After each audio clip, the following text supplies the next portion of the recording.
Welcome to Fairytales for Reparenting, where we explore fairy tales for the wonderful lessons they can offer us on our reparenting journey.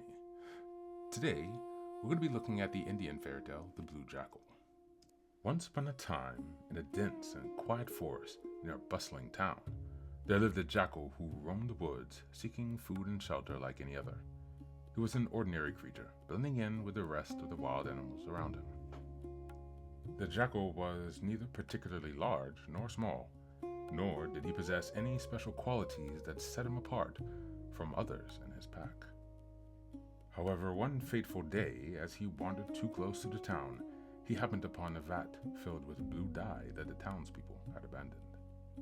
Curious, and without caution, the jackal ventured too close, and before he knew it, lost his footing and fell straight into the vat.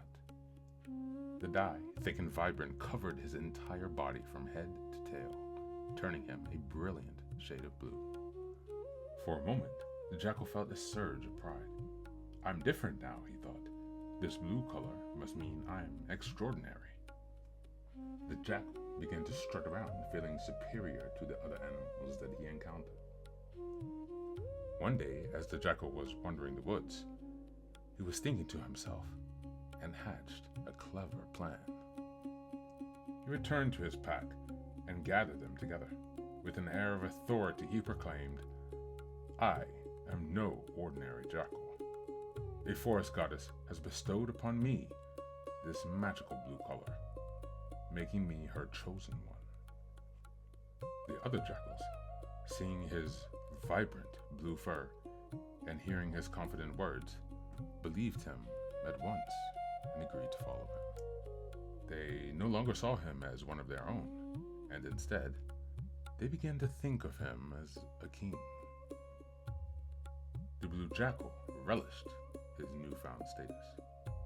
He walked proudly through the forest, no longer mingling with the other jackals. Instead, he began to associate himself with much stronger, more fearsome animals like lions and tigers. But not all the jackals were fooled. One wise and observant jackal, who had always been a loyal friend to the blue jackal, watched with growing concern. The wise jackal decided that the best way to expose the blue jackal was to remind him of his true nature. And so one evening, the wise jackal instructed the others to begin howling together. The blue jackal, hearing the familiar sound, felt a deep, uncontrollable urge stir inside him. He opened his mouth and let out a howl, just like every other jackal. Furious at the jackal's trickery, the tigers and the other creatures chased him away, driving him from the forest. The wise jackal turned to the others and said, "Remember this lesson, my friends. It is not the color of our fur or the status we claim that makes us special.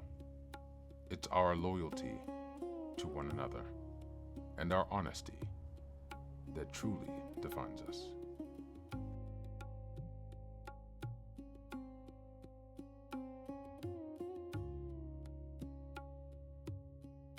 The Blue Jackal is an ancient Indian folktale that appears in the Hitopadesha, a collection of moral stories compiled in the 9th and 12th centuries CE.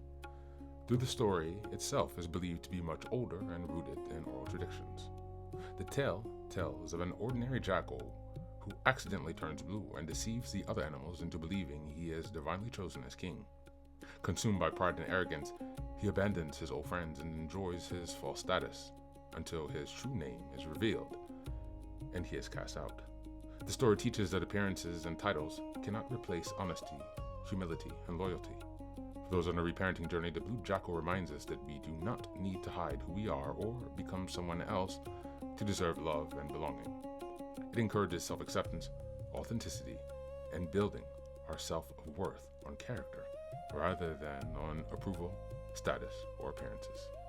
Now, let's take a look at the main themes and lessons. Appearances can deceive.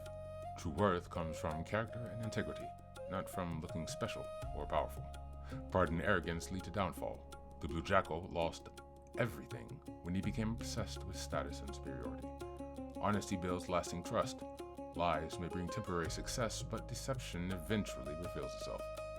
Never forget to support those who supported you. Abandoning loyal friends and looking down on others creates isolation and regret. Your true nature cannot be hidden forever. Pretending to be someone you're not eventually creates conflict between image and reality. Now, let's take a look at the reflection questions. Number 1. Have I ever felt that I needed to become someone different or more impressive in order to be loved, accepted, or valued? Number 2. In what ways might I be ignoring or rejecting parts of my authentic self because I believe they are not good enough? Number 3. Who are the people that have genuinely supported me, and how can I show gratitude and remain connected to them? And number 4. How can I practice reparenting by accepting myself as I am, rather than chasing approval, status, or an image that hides my true self? Thanks again for tuning in, and don't forget to like, leave a comment, share, and subscribe so we can continue to spread the word of this amazing reparenting project.